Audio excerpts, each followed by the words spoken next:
The Delta SkyMiles Reserve card could be considered the single most luxury airline credit card available today, which is why I'm excited to answer the question of would I ever get this card for myself. I'll show you everything you need to know about this card, but I'm mostly going to focus on how this card compares to some of its tightest competitors in the SkyMiles family, and also how I'd value the credits and benefits myself to see if it would actually make sense for someone like me. Let's get right into it.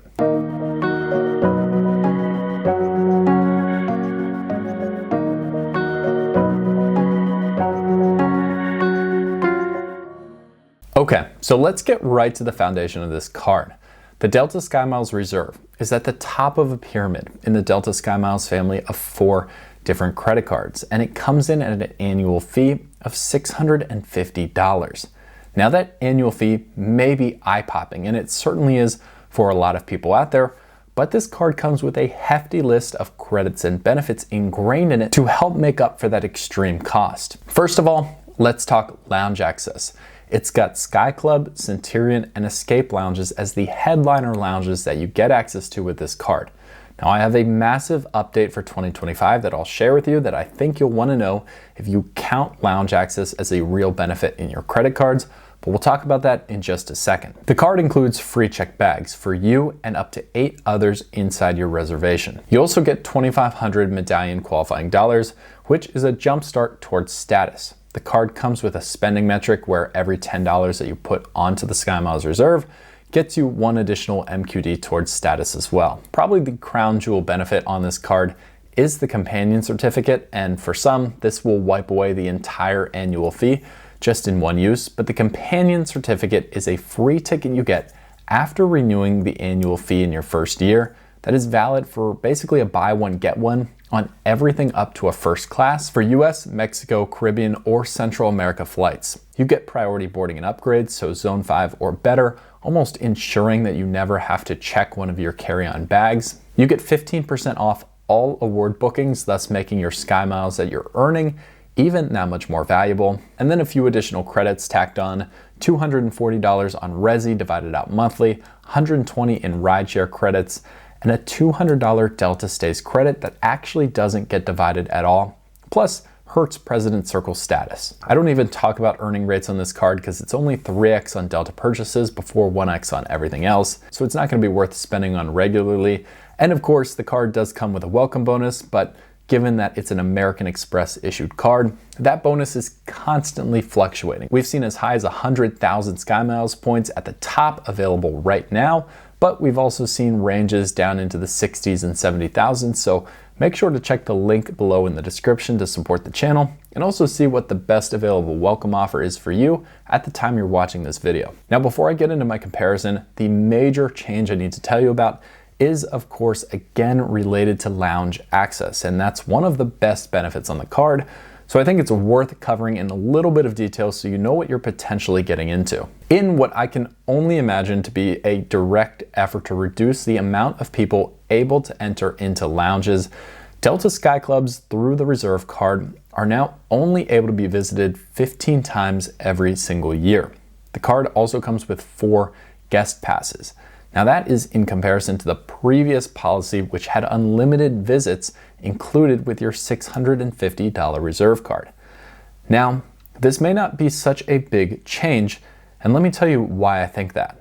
First of all, if you're like me, you probably want these to be more exclusive spaces. It certainly is disappointing when you enter into a lounge in your layover or before your flight, and you can't even find the room to sit down. So I think this will help achieve that goal slightly. Second, if you go into the very fine print here, a visit to a lounge is basically a visit within a 24-hour period. So I could fly out of Kansas City and visit the Delta Sky Club in the new airport there, have a layover stop, visit a Delta Sky Club there, and then get to my final destination, and really only account for 1 out of my 15 visits because that's all within a 24-hour period. Same policy works with the guest passes. I actually think the limit of the 4 guest passes is the most harmful policy on this card because essentially if you travel with a big family, you're probably burning that on just 1 trip in the entire year. And I'd honestly like to see a little bit more out of a card that costs so much to hold. You also might think, hey, I'll just get the Platinum card and kind of work around this lounge access policy. But I'll warn you that the Platinum card has even more restrictive visits. You're only allowed 10 into Sky Club lounges with the Platinum card, and there is no guest passes on that one for Sky Club. Overall, it sounds like this card has some incredible benefits, right? Well, it all comes down to your travel tendencies and how you really value these amongst what you could be getting elsewhere. So let me take you inside my mental process in evaluating this card and ultimately answering if it's worth it for me. One of the first questions I ask when I look at the Reserve card is it even the best Delta card in the SkyMiles family? Because remember, there are 4 different SkyMiles cards out there, and maybe the most expensive one doesn't actually provide the most value for what I want out of it. To take a quick trip through those cards, you start with the Delta SkyMiles Blue card, which is the $0 annual fee card, and that essentially has no benefits and no real perks to it, so we can move quickly past that. But then we get to the SkyMiles Gold card, which starts to become the first attractive card in the series for me. This card only has an $150 annual fee that doesn't even kick in until the second year begins. It gets you a free check bag, $200 in Delta credit once you spend $10K on the card, the same 15% off award bookings, and then it gives you $100 in Delta Stays credit, which is essentially at least a portion of your hotel stay once a year completely for free. Now this card is missing the uber valuable companion certificate, and I think for myself, flying with my wife at least once to twice a year and wanting to get her trip paid for, I think that rules out the Gold card as being a top value card in the family lineup, but it could be a really good starting spot for those of you who want extreme value out of your credit card setups and don't want to jump right to the top as the first card you're going to get. The next card I then look at is the Platinum, and this gets a lot closer to my goals. You guys who've watched the channel for a long time, well, you already know I have raved about this card. It's made multiple videos in top ranking lists, but essentially the reason why I like the Platinum so much is that the $350 annual fee that you have to pay is so easy to erase. You do get the free check bags, you also get priority boarding, you get raised up to a $150 Delta Stays credit, you get the 15% off award bookings and $120 in rideshare and Resi credits broken down monthly. But the crown jewel in the SkyMiles Platinum is it's the first card where you get a companion ticket after your first year. So even though this companion ticket doesn't include up to first class, that's okay with me. I'm not flying first class anyways, and I wouldn't spend the extra money to do so.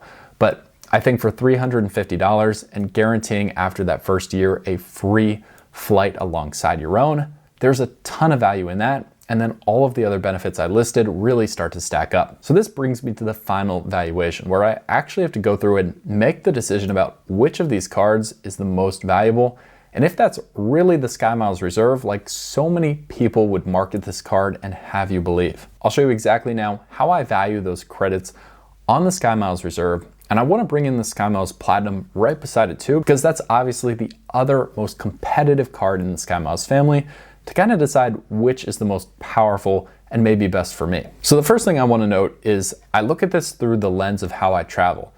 I travel about 5 to 6 times a year for work, but a lot of that, my credit card isn't going to necessarily benefit just me because I can get that paid for through work. So I kind of have to look more at my personal trips that I'm taking. And then of course, some of those work trips could be enhanced with some special benefits that the cards do have on them. But I personally try to take at least 1 to 2 trips a year, and my wife is usually joining me on those as well. So 2 people involved in these vacations. The first place I start is at my home airport.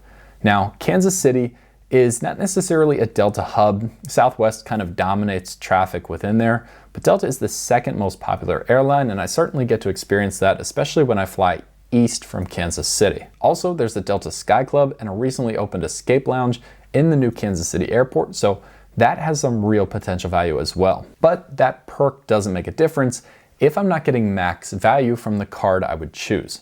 So let's start with the Platinum card first. As for earnings rates, I don't consider that on either card, so I'm just gonna throw those out as I get much better spending multipliers on the rest of the cards in my wallet. The first one I look at is the value of the free checked bags. On the Platinum card, you get free checked bags for you and others on your reservation. However, since my wife and I will say we're traveling twice a year, combine all of our stuff into just one suitcase for simplicity. Let's say the $35 bag fee is going to be used each time, both ways. So in those 2 trips, that card provides $140 in value. As for the $120 in Resi credits divided monthly, I'm gonna say I could probably stop at a resi location 4 times out of the 12 months given the locations in Kansas City. So I'm gonna assign $40 in value there. As for Delta stays, I'd get the whole $150 on the Platinum card, no problem. That is just one hotel booking essentially throughout the year. I'm assigning a $40 value for the rideshare credits, considering I'd mostly use those when we're traveling on those 1 to 2 trips each year we'd take together where we're flying to another city. So 40 out of the $120 there. And then a typical companion ticket for my wife is gonna hold a value of about $300, which seems to be a typical round trip price. You put all that together and the SkyMiles Platinum to me shows an ingrained value of $670, and that's looking at it relatively conservatively. Now I have to pay $350 a year to hold that card, so that comes to a positive effective annual fee of still $320 back in my pocket just for getting the Platinum card. However, I can't just jump on that card and call it a day. Let's compare this to the top card in the lineup. I'll tell you how I value those credits to see if that card actually comes out on top. Again, like I said, the earnings rates do not matter as I'd never spend on this card. As for free checked bags, my wife and I would still take advantage of that on both round trips we make each year, and that's the same $140 in value. Now the Resi credit on the SkyMiles Reserve, well, that's doubled, and that's $240 total divided monthly, which comes to $20 a month. I still think 4 visits to a Resi location in Kansas City throughout the year is possible, so that's now $80 in value in that category that the Reserve provides. Let's look at Delta stays, and I love this credit. $200 to stay at 1 or even 2 hotels is very easy to use. I've done some price comparisons between Delta stays and just traditional booking direct through properties, and for the most part, Delta stays is slightly elevated, but it's usually fairly competitive. So I do feel like I could get a full $200 value from that credit. Now let's go to the companion certificate. Even though this does offer first class possibilities, I still am super value oriented for where I am at this stage of life. And I wouldn't book a first class ticket just to get a first class ticket free. So I'm still assigning a flat $300 value, just booking a normal ticket on Delta and taking advantage of the free ticket that comes along with that once a year. For lounge access with Sky Club, Escape, and Centurion, I think on average, every time I walk in the door, I probably get about $15 worth of value. And I could realistically visit any one of those lounges probably 10 times a year. So I'm gonna assign $150 in value there. And last but not least, you have the TSA pre-check credit, but I already get that on the Venture X, and a bunch of different cards offer that. So I'm assigning no additional value from that. In total, conservatively speaking, that's $910 that the Reserve card provides every single year, just from holding it, and again, not spending on the card at all. However, with a $650 annual fee now coming out, that puts me at a positive $260 in value. Now that number is slightly less than the $320 in expected value I'd get from the Platinum card.